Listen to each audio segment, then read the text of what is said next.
Olá, sejam bem-vindos ao nosso canal. Nessa série sobre a história da igreja, eu quero abordar ou dar continuidade sobre o início do cristianismo e poder destacar seu protagonismo ao longo desses últimos anos. A história contemporânea, ela é dividida em antes de Cristo e depois de Cristo, e obviamente isso não aconteceu por acaso. No vídeo de hoje, daremos continuidade a esse tema tão sensível, mas importante para os nossos dias. O ano é 313. Constantino, o imperador da época, proclama o Edito de Milão, fazendo cessar a perseguição aos cristãos e devolvendo-lhes igrejas, cemitérios e outras propriedades que haviam sido confiscadas. Assim terminou o período de tirania e truculência. Contudo, mesmo sobre a chibata e a espada, a igreja cresceu, como disse Tertuliano, o sangue dos mártires tornou-se a seiva para a sementeira do evangelho. A perseguição, longe de fazer a igreja recuar, tornou-a mais ousada. Longe de destruí-la, fez com que ela se multiplicasse. No entanto, a partir de Constantino, o cristianismo deixou de ser uma religião perseguida para ser a religião oficial do império. Os cristãos, em vez de perseguidos, eram privilegiados. Em vez de espoliados, eram ajudados. Agora, a porta de entrada da igreja não era mais a conversão, mas a conveniência. Antes, confessar o nome de Cristo era expor a vida ao martírio. Agora, significava projeção e segurança. Antes, ser cristão provocava a fúria dos imperadores, mas agora arranca seus aplausos. A declaração do cristianismo como religião oficial do império certamente teve alguma projeção, tais como o rápido crescimento numérico da igreja, a isenção de encargos públicos ao clero, a proibição de oferta de sacrifício pagãos em casas particulares. A igreja recebeu outros privilégios, por exemplo, de pessoa jurídica, podendo assim até receber doações e legados. Proibiu-se nas cidades o trabalho dominical e fizeram-se donativos ao clero e levantou-se grandes igrejas nas principais cidades do império. Os bens saqueados dos cristãos nos tempos de perseguição foram devolvidos também.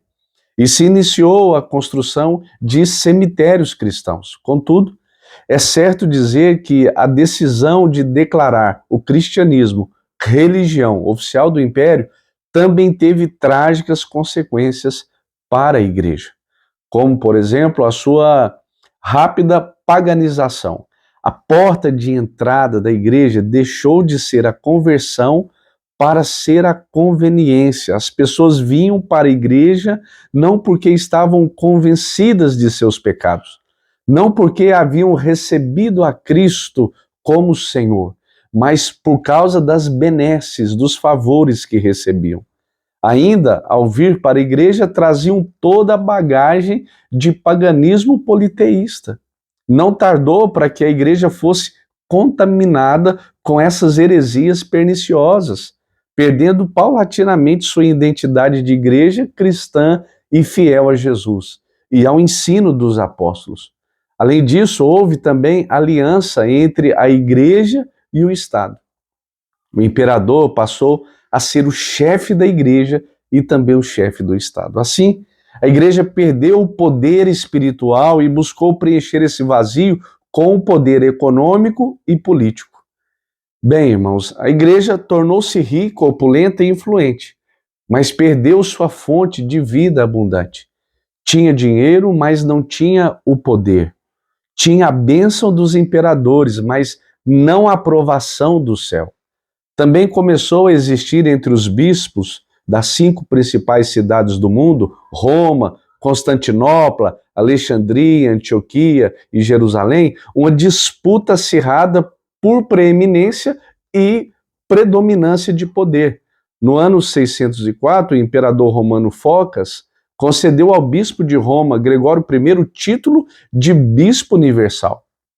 Gregório, obviamente, recusou o título, alegando que aquele que o aceitasse deveria ser considerado um anticristo. Todavia, em 607, o Papa Bonifácio III aceitou o título, criando assim a instituição do papado. E foi a partir dessa data que se iniciou historicamente a Igreja Romana sob o comando do Papa. O romanismo edifica-se sobre alicerce maltrapilho.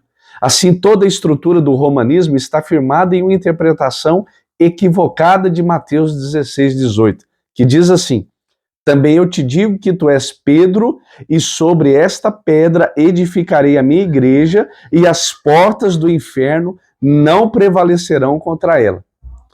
3 são as interpretações acerca do significado da pedra fundamental sobre a qual a igreja está edificada. Primeiro, há aqueles que acham que Pedro é a pedra. Será? Segundo, outros dizem que a pedra é a declaração de Pedro: tu és o Cristo, o Filho do Deus vivo. Terceiro, a pedra é o próprio Cristo. Há uma frase em latim muito conhecida no meio religioso: ubi Petrus e ibi ecclesia. Onde está Pedro, aí está a igreja. Diz a igreja romana que Pedro é a pedra, e que Pedro é o primeiro papa, e que todo papa é um sucessor legítimo de Pedro. Mas terá essa tese sustentação bíblica? Vejamos, a palavra Pedro significa Petros, em grego, e significa fragmento de pedra. A palavra pedra, Petra, em grego, significa rocha, pedra inabalável. Porém, essa metáfora é usada somente para Deus nas Escrituras. Portanto, Jesus está dizendo: você, Pedro, é um fragmento de pedra, mas sobre esta rocha, que sou eu, edificarei a minha igreja. É digno de nota que o próprio Pedro dá testemunho de que Jesus Cristo, e não ele, é a pedra sobre a qual a igreja está edificada. Quando inicia seu ministério, ao pregar em Jerusalém, declara que Jesus é a pedra. E quando escreve sua primeira carta, já no final do seu ministério, faz a mesma declaração, dizendo que Jesus é a pedra. Bem, irmãos, o apóstolo Paulo, inspirado pelo Espírito Santo, diz que ninguém pode lançar outro fundamento além daquele que já foi posto, o qual é Cristo Jesus.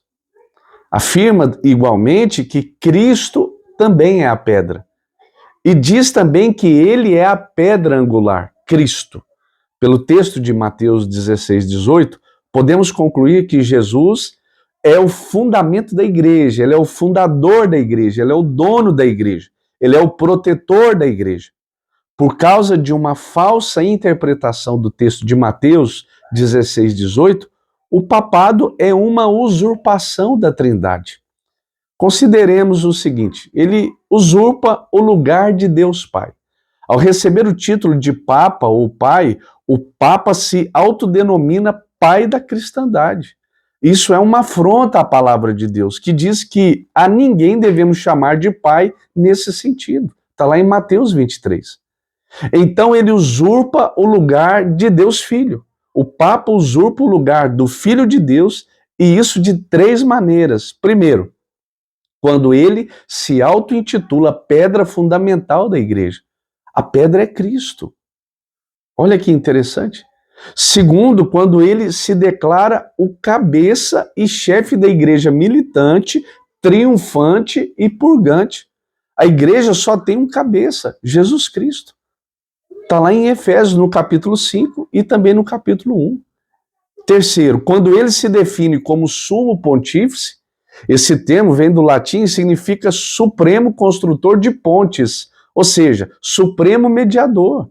A Bíblia é clara em afirmar, irmãos, que Jesus é o único mediador entre Deus e os homens. Está lá em 1 Timóteo 2. Jesus foi enfático ao dizer: eu sou o caminho, a verdade e a vida, e ninguém vem ao Pai senão por mim. João 14. E por fim ele usurpa o lugar do Deus Espírito Santo. O Papa usurpa o lugar do Espírito Santo quando ele se auto-intitula vigário de Cristo na terra. A palavra vigário significa substituto.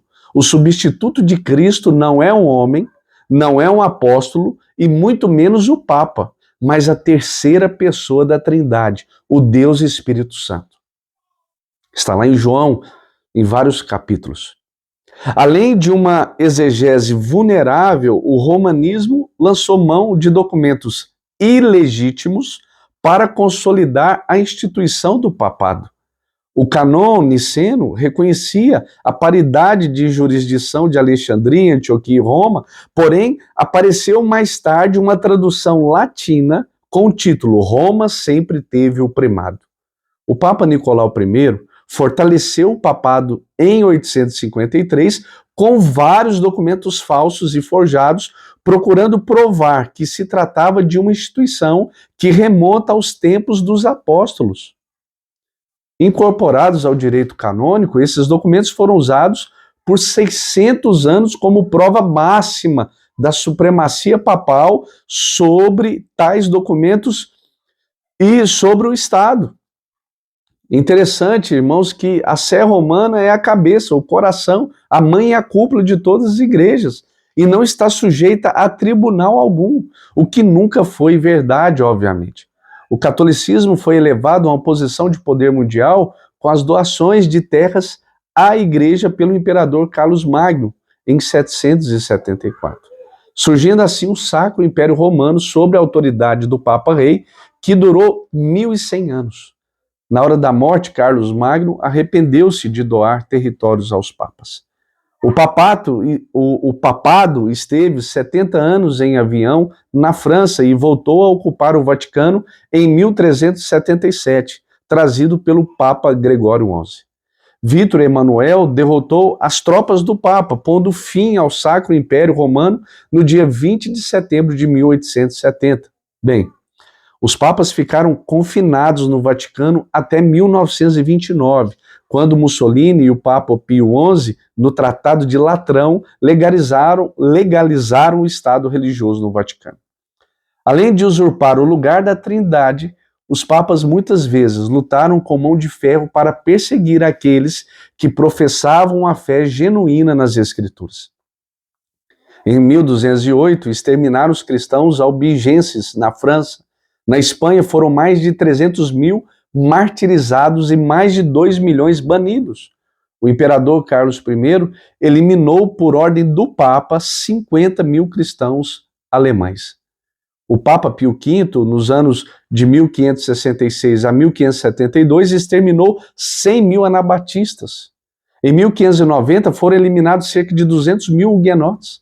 O monarca alemão Fernando II, instigado pelos jesuítas, começou a Guerra dos 30 Anos, 1618 a 1648, que ceifou a vida de 15 milhões de pessoas. Por uma questão pedagógica, podemos também dividir a história da igreja em períodos distintos. O primeiro deles vai do século I ao século V e pode ser classificado como o período da patrística ou dos pais da igreja. Tivemos nesse período homens piedosos que tiveram com poder a vida cristã. Entre eles, nós podemos citar o Inácio, Policarpo, Justino, Orígenes, Irineu, Clemente de Alexandria, Tertuliano e Agostinho. Na época dos pais da igreja, tivemos o importante período dos grandes concílios, basicamente empenhados em grandes batalhas teológicas. Em 385 aconteceu o primeiro concílio geral da igreja, quando Atanásio refutou as ideias heréticas de Ário, reafirmando a doutrina insofismável da divindade de Cristo. Em 381, no concílio de Constantinopla, a igreja reafirmou a doutrina de perfeita humanidade de Cristo. No concílio de Calcedônia, em 451, a igreja reafirmou que Jesus Cristo é verdadeiramente Deus e verdadeiramente homem. Ali ficava confirmada a doutrina da natureza divina humana de Jesus Cristo. Foi, porém, em 416, no Sínodo de Cartago, que o maior expoente da igreja nesse período, Agostinho de Hipona, derrubou uma das grandes heresias que aterravam na igreja, disseminada por Pelágio. Este pregava que Adão fora criado mortal e que o pecado de Adão só havia contaminado a si próprio e não a raça humana, e que as crianças estão no mesmo estado de Adão antes de pecar, o que o homem tem pleno poder de observar a lei. Agostinho, firmado na palavra de Deus, reafirmou a doutrina bíblica da depravação total do homem e de sua absoluta incapacidade em ser salvo sem a operação soberana da graça de Deus. Um segundo período na história da igreja, vale ressaltar, vai do século V ao século XV, meus irmãos. Também chamado de Idade Média, escolástica ou Idade das Trevas. Nesse milênio tenebroso, a palavra de Deus permaneceu inacessível ao povo. Foi um tempo de ascensão e fortalecimento do papado. O Papa tornou-se soberano na economia, na política e na religião. A igreja corrompeu-se e apartou-se da simplicidade e pureza do evangelho. Heresias gritantes foram introduzidas na igreja nesse período, tais como a oração pelos mortos, o sinal da cruz, o uso de velas, a veneração dos anjos e santos falecidos, o uso de imagens de escultura como objetos de veneração. A missa como sacrifício incruento de Cristo, a exaltação de Maria como Mãe de Deus, imaculada intercessora mediadora, corredentora, Rainha do céu, a extrema unção, o purgatório, a adoração da cruz, de imagens e relíquias, a água benta, a canonização dos santos mortos, o celibato, o rosário, a inquisição, a venda de indulgências, a transubstanciação, a confissão auricular, a adoração da hóstia, a proibição da Bíblia aos leigos, a proibição do cálice ao povo na comunhão, a doutrina dos 7 sacramentos e muitos outros desvios doutrinários. Esse, sem dúvida, foi um tempo de ignorância espiritual, trevas espessas e declínio vertiginoso, em que a igreja passou a ser guiada por homens ímpios e por teologias estranhas às Escrituras. O estado de decadência e apostasia da igreja exigia uma reforma. Foi o que Deus preparou. Muitas vezes, quando os homens pensam que a igreja está falida, arruinada, reduzida a cinzas, o Senhor olha do céu e sopra sobre ela o vento do Espírito e coloca seu povo de pé. Ele sempre continua soprando o seu Espírito no vale de ossos secos, levantando-se daí um exército. Na verdade, Deus nunca deixa de ter na terra um remanescente fiel, uma lâmpada acesa na história. Assim, irmãos, começamos a ver a preparação de Deus para o maior mover do Espírito no meio da sua igreja depois do Pentecostes, desembocando na reforma. Bem, depois de mais de um milênio de trevas, a apostasia, quando a igreja paulatinamente foi invadida por diversas heresias, começa enfim a aparecer a luz.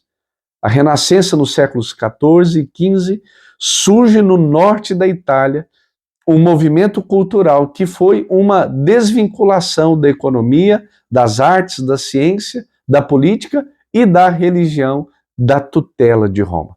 O controle absoluto da igreja foi enfraquecendo e os homens começaram a libertar-se do cativeiro milenar. A gente falar sobre isso também porque o povo começou a estudar o Novo Testamento no grego original, verificando quantas distorções haviam sido introduzidas no cristianismo. Fato igualmente importante foi a invenção da impressora por Johannes Gutenberg, em 1450, possibilitando a impressão de grande número de exemplares da Bíblia e outras obras escritas pelos reformadores. 5 foram as áreas básicas que a Renascença tocou, abalando assim o domínio absoluto da Igreja Romana e rompendo a sua tutela. A Igreja Romana mantinha total controle sobre a economia. Sua política econômica incentivava o voto à pobreza, enquanto seus cofres se abarrotavam de dinheiro. Era virtuoso ser pobre e a igreja proibia o empréstimo de dinheiro a juros. Nesse tempo, porém, surge na Europa uma nova classe social, a burguesia. Através das viagens intercontinentais, as companhias de navegação descobriram novos mundos, descortinando largos horizontes de exploração de riquezas. Interessante, a Rota das Índias, com o descobrimento das Américas e do Brasil, abriram clareiras para uma reviravolta no conceito arcaico da economia, conforme visto pela igreja. Interessante. Assim, ela perdeu seu domínio sobre a economia, possibilitando a explosão da classe burguesa. Antes, a igreja mantinha absoluto controle também sobre as artes. Quando um artista ia esculpir uma estátua, ou um pintor ia esboçar a imagem de um personagem famosa em uma tela, fazia o rosto da pessoa e o corpo de um anjo. Tudo devia ser vazado pela visão do sagrado e interpretado pela hermenêutica da igreja. Entretanto, surgem nesse tempo os grandes luminares da escultura e da pintura, como Leonardo da Vinci e Michelangelo. Esse último conclui apenas 14 obras de escultura, sendo as principais Davi, Moisés e Pietà, retratando a beleza do corpo humano como Deus o criou, sem a visão espiritualizada da igreja. Bem, isso arrancou das mãos dela o controle sobre o mundo das artes. Ao longo dos séculos, o romanismo promoveu o obscurantismo, mantendo o povo, tanto quanto possível, sobre o manto da ignorância. As nações colonizadas pelo romanismo ficaram em grande desvantagem cultural, econômica, social e espiritual.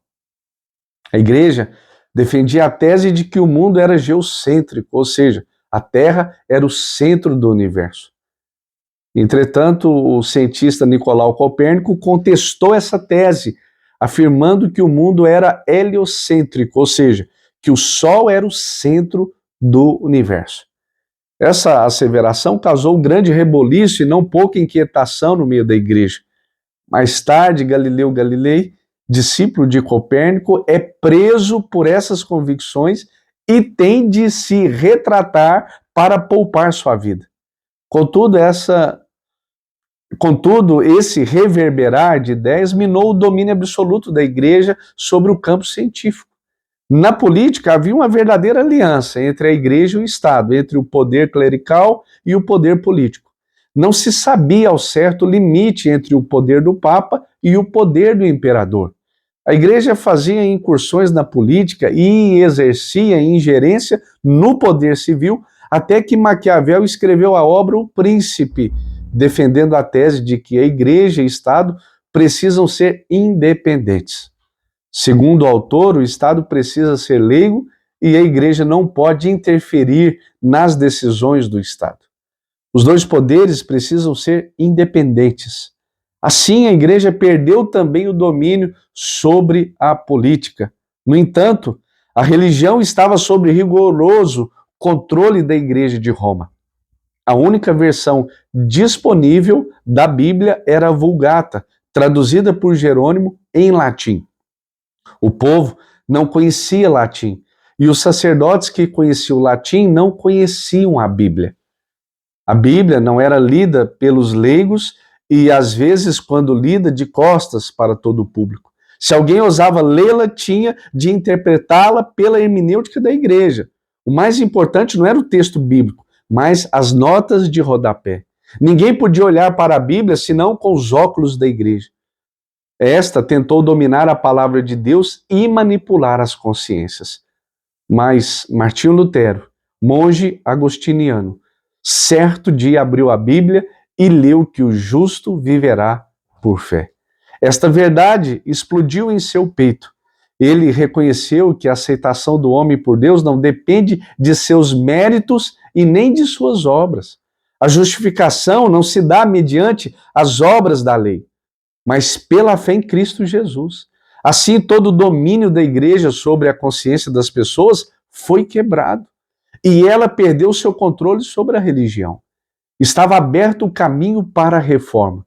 Bem, quero destacar a vida e o trabalho de 3 homens que foram os precursores da reforma no século XVI, vítimas de brutal perseguição por parte da igreja romana. O primeiro é John Wycliffe, nascido na Inglaterra no século XIV, filho de camponeses, viveu durante a época do cativeiro babilônico do papado. Erudito, mestre famoso na Universidade de Oxford, onde estudou e passou a maior parte da sua vida, escritor fluente, pregador ungido, foi chamado de a estrela da alva da Reforma. Era respeitado em todas as classes sociais, identificava-se com os pobres, interessando-se pelos seus problemas, expunha-lhes as escrituras em linguagem simples. Os fidalgos eram seus amigos porque ele os ajudava a resistir ao clero, condenou com veemência o poder exorbitante do papado. Defendia a tese de que a verdadeira igreja é formada pelos eleitos de Deus e não pelos poderosos eclesiásticos que havia naquela época. Iniciou com grande bravura a tradução da Bíblia para o inglês, a língua comum do povo. Compreendia que a autoridade da igreja não está em sua hierarquia nem na tradição, mas na palavra de Deus. Foi duramente perseguido, preso vários meses em casa, escreveu livros que influenciaram multidões. Em 1381, retirou-se para sua paróquia em Lutterworth, onde continuou a escrever e a traduzir a Bíblia. Isso até a sua morte em 1384. Anos depois, no Concílio de Constança, foi condenado como herege. Seus restos mortais foram exumados e queimados, e suas cinzas foram lançadas no rio. Após sua morte, seus seguidores saíram pela Inglaterra, divulgando as doutrinas de Wycliffe entre o povo e condenando as heresias do romanismo e levando a cabo a tradução da Bíblia para o inglês. Outro grande arauto da verdade, John Hus, nasceu em 1370, na Boemia, hoje República Tcheca, e ingressou na Universidade de Praga aos 16 anos. A partir daí, passou o restante da sua vida na capital, exceto seus 2 últimos anos de encarceramento em Constança, de onde saiu para ser queimado vivo. Em 1402, foi nomeado reitor e pregador da Capela de Belém, onde suas mensagens fervorosas e bíblicas desencadearam um movimento reformador. No mesmo ano, ocupou a reitoria da universidade, o que favoreceu o avanço dos ideais da reforma. Na sua pregação, condenava os abusos da igreja e conclamava o povo a voltar-se para a Bíblia e suas verdades práticas. As obras de Wycliffe caíram nas mãos de Hus e muito o influenciaram. Ele continuou a pregar com desassombro e poder. Vieram ordens expressas do Papa para que os deixasse de pregar. Mas ele tomou a decisão de não atender e continuou pregando de forma insistente. Outras ordens vieram e John Hus não se acatou. Foi convocado para ir a Roma e, por não ter ido, foi excomungado. John Hus continuou pregando e defendendo que a autoridade final da igreja é a Bíblia e não o clero. Combateu a heresia das indulgências. Foi excomungado novamente em 1412 por não ter comparecido diante da corte papal. Por causa da perseguição, precisou mudar-se para o sul da Boêmia, onde continuou a escrever e a pregar. Mais tarde foi convidado a comparecer ao Concílio de Constança para se defender. Pediram que ele se retratasse de suas doutrinas evangélicas. Em razão da sua posição irredutível, John Hus foi preso em sua casa, no palácio do bispo e depois em vários conventos. Na prisão, castigaram-no com escassez de pão, na esperança de que retrocedesse em suas posições, mas Hus, com bravura, declarou, olha a frase desse homem: apelo a Jesus Cristo, o único juiz todo-poderoso e totalmente justo. Em suas mãos deponho a minha causa, pois ele há de julgar cada um não com base em testemunhos falsos e concílios errados, mas com base na verdade e na justiça. Por fim, no dia 6 de julho de 1415, depois de grande escárnio, queimaram seus livros e levaram-no para a fogueira. No suplício da fogueira, John Hus morreu clamando misericórdia a Deus pelos seus inimigos e cantando salmos. Em meio às chamas, John Hus profetizou. Olha as palavras dele. Hoje vocês estão matando um ganso, mas em breve Deus levantará uma águia. que era Lutero. E ela vocês não poderão matar. Depois da morte desse mártir do cristianismo, a perseguição romana tornou-se ainda mais cruel, o que contribuiu para o crescimento e fortalecimento dos princípios evangélicos no meio do povo tcheco. 102 anos depois da sua morte, o estandarte da reforma estava sendo erguido por Martinho Lutero. Na Florença italiana, no século XV, outro destemido pré-reformador se levantou nas barbas de Roma. Girolamo Savonarola. Era monge dominicano, pregou com veemência sobre os desvios do Papa, acatou com vigor os vícios do clero e denunciou com grande poder o torpor espiritual de sua época. O Papa tentou seduzi-lo, oferecendo-lhe um posto de cardeal, mas ele recusou. Sua pregação ungida abalou as estruturas de Roma. As multidões, meus irmãos, se ajuntaram para ouvi-lo. Sua cidade começou a mudar os hábitos por causa de sua pregação fervorosa. Savonarola foi preso, julgado e morto pela Inquisição. Foi queimado na fogueira em 1449. O caminho estava pavimentado para a reforma. O sangue desses mártires preparou o solo para a semente da reforma do século XVI. A reforma foi um movimento que visou trazer à igreja a pureza, sabe? Segundo o Novo Testamento. Depois do Pentecoste, a reforma do século XVI foi o maior movimento espiritual ocorrido dentro da igreja. Representou uma volta à Bíblia, ao ensino dos apóstolos e, por consequência, uma rejeição total a qualquer doutrina sem base nas Escrituras. Martinho Lutero era filho de um camponês. Tornou-se monge e entrou para o convento em Erfurt. Buscava com avidez a salvação da sua alma e aos 29 anos, o texto de Romanos 1,17 tocou em seu coração. O justo viverá por fé. Explodiu como uma bomba, de fato. E ali ele descobriu a gloriosa doutrina da justificação pela fé. Mais tarde, quando o Papa Leão X estava construindo a Basílica de São Pedro, seu emissário Johannes Tetzel foi à Alemanha vender indulgências que ofereciam redução das penas do purgatório. Convencido de que o tráfico de indulgências desviava o povo da verdade, oferecendo-lhe falsas esperanças, Lutero decidiu enfrentar esse abuso e no dia 31 de outubro de 1517 pregou na porta da igreja de Wittenberg as 95 teses contra as indulgências.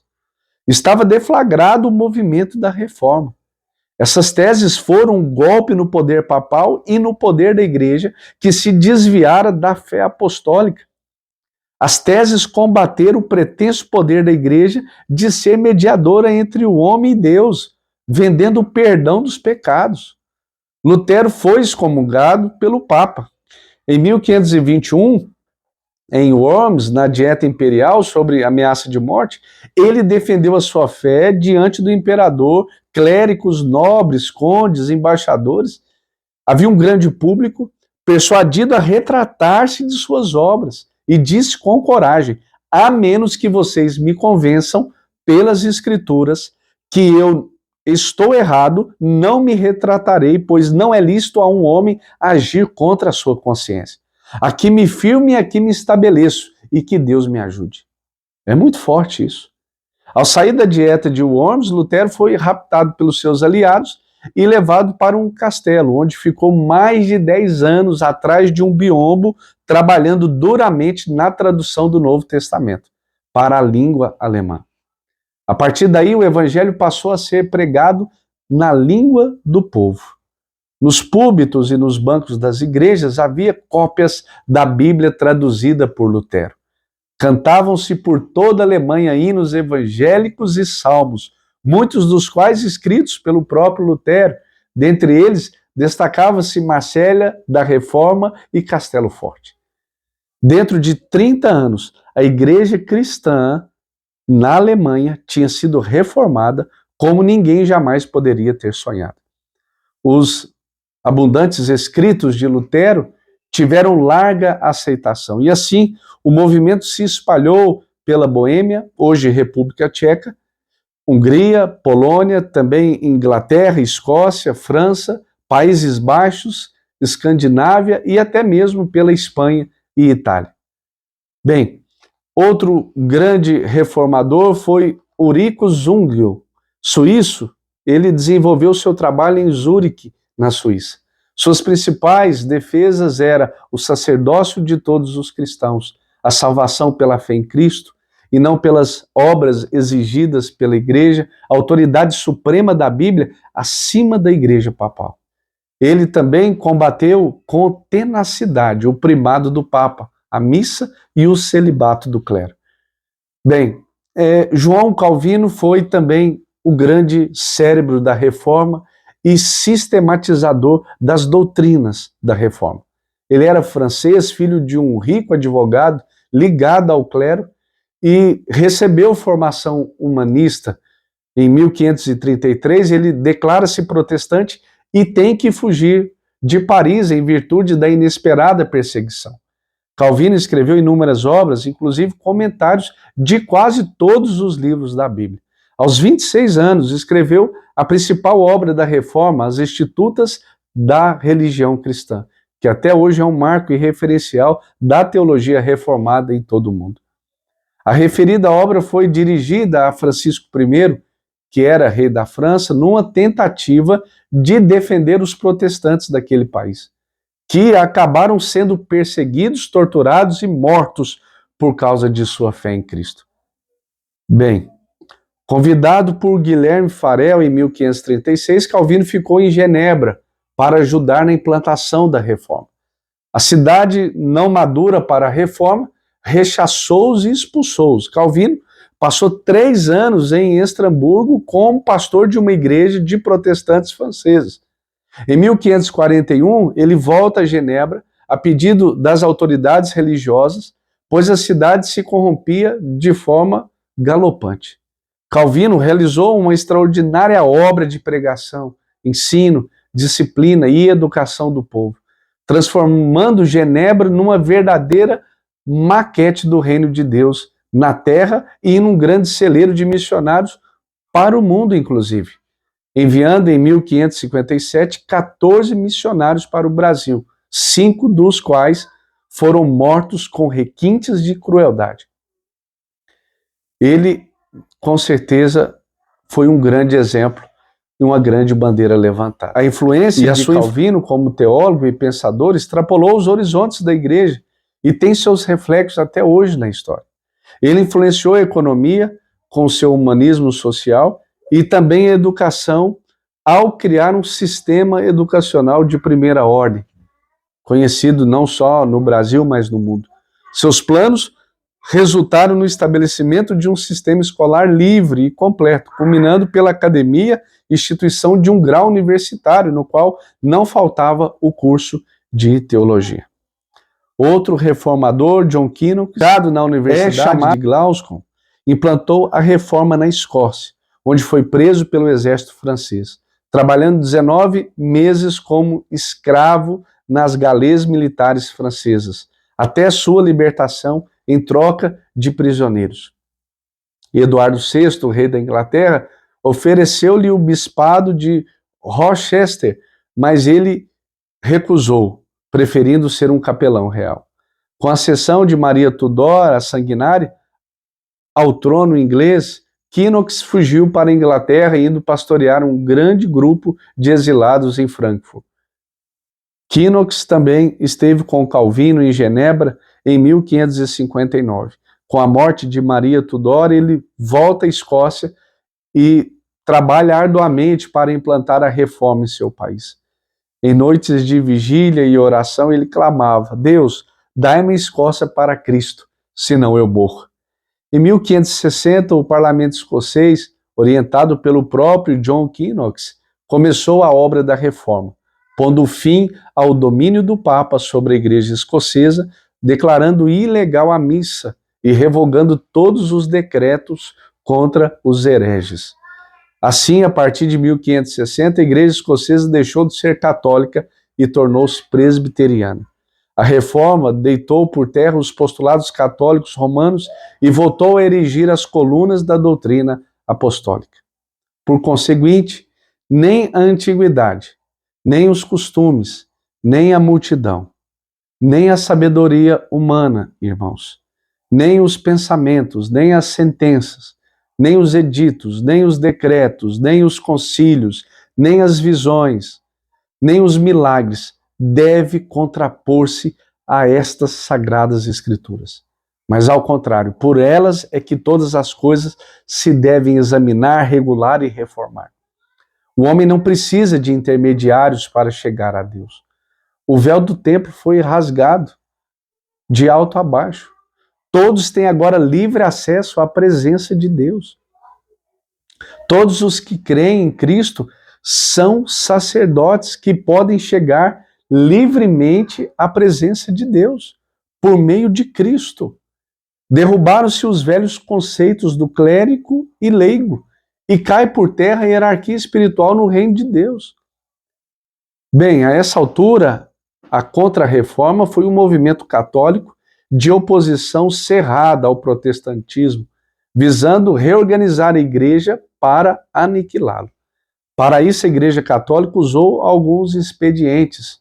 Foi criada a Ordem Companhia de Jesus, fundada por Inácio de Loyola, em 1491.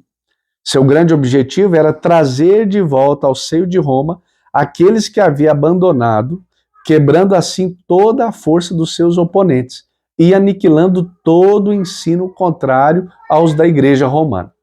Para atingir esses objetivos, todos os expedientes foram usados. Daí surgiu a ética jesuíta que os fins justificam os meios. Essa sociedade prestou ao Papa lealdade incondicional e tornou-se poderosa máquina para esmagar os protestantes e os dissidentes. Outro grande elemento de combate à reforma foi o Concílio de Trento, que durou 18 anos, irmãos, tendo iniciado em 1545. E forneceu à Igreja Romana uma declaração completa de sua doutrina, enfatizando a franca oposição ao protestantismo. Foi nesse concílio que os livros apócrifos foram incluídos no cânon, para dar sustentação a algumas doutrinas estranhas às escrituras defendidas pela Igreja Romana. A Inquisição reacendeu-se a crença medieval de que era justo o uso da força contra a heresia. Além de citar os governos contra os protestantes, a Igreja Romana, pela Inquisição, esmagou o que havia de protestantismo na Espanha e na Itália. Em vários outros países, como Portugal e França, a Inquisição foi arrasadora no massacre aos protestantes.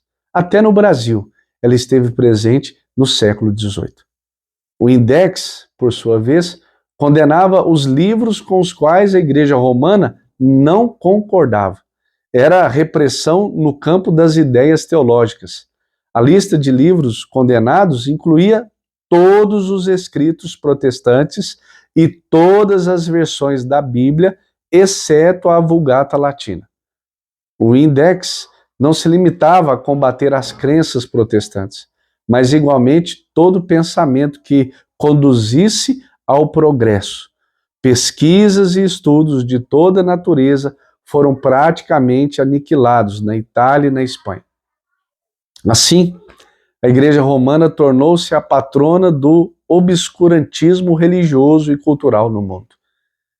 Bem, o período pós-reforma foi extremamente turbulento. As batalhas foram travadas tanto no campo da teologia, como eu disse, como nas medidas de força física. Vejamos alguns exemplos. Os calvinistas franceses, chamados huguenotes, foram perseguidos e assassinados na França com crueldade indescritível. Foram caçados, torturados, presos e mortos com desumanidade. Várias foram as razões para essa perseguição. A partir de 1559, o governo francês cai nas mãos de Catarina de Médici, que, educada na escola maquiavélica, estava disposta a sacrificar a vida dos súditos para alcançar a realização de suas ambições políticas. Ao tomar conhecimento do massacre da noite de São Bartolomeu, o rei da Espanha, Filipe II, ardoso católico e genro de Catarina de Médici, encorajou sua sogra a agir ainda com maior despotismo e violência, buscando exterminar os huguenotes da França e assim varrer todo o vestígio de protestantismo daquela terra. Outro fato inusitado aconteceu quando o rei da França promulgou o Edito de Fontainebleau, revogado o Edito de Nantes. A partir de então, após essa revogação, tornou-se ilegal ser protestante na França. Com o resultado dessa lei infame, os huguenotes partiram em massa para outros países, Suíça, Alemanha, Inglaterra, Países Baixos e Nova Inglaterra. Esse fato desequilibrou a economia do país, o que conduziu à Revolução Francesa. Nesse período, milhares de calvinistas franceses foram enviados às galês para um trabalho extenuante até a morte. E milhares de mulheres foram condenadas à prisão perpétua. Um novo conflito ocorreu na Alemanha, onde foi travada uma batalha sangrenta entre católicos e protestantes, na qual morreram milhões de pessoas. Essa guerra durou 30 anos, irmãos, ou seja, de 1618 a 1648. A paz de Westfália pôs fim a essa sangrenta guerra. Chegamos ao final de mais um capítulo importante da história do cristianismo, irmãos, e em breve apresentarei mais detalhes sobre esse evento que impactou toda a humanidade. De fato, é de tirar o fôlego, e que Deus abençoe você e sua família. Espero que tenha gostado desse conteúdo. Muito em breve trarei mais um pedaço dessa história que é importante para nós. Amém? Deus abençoe você, Deus abençoe a sua família e até a próxima.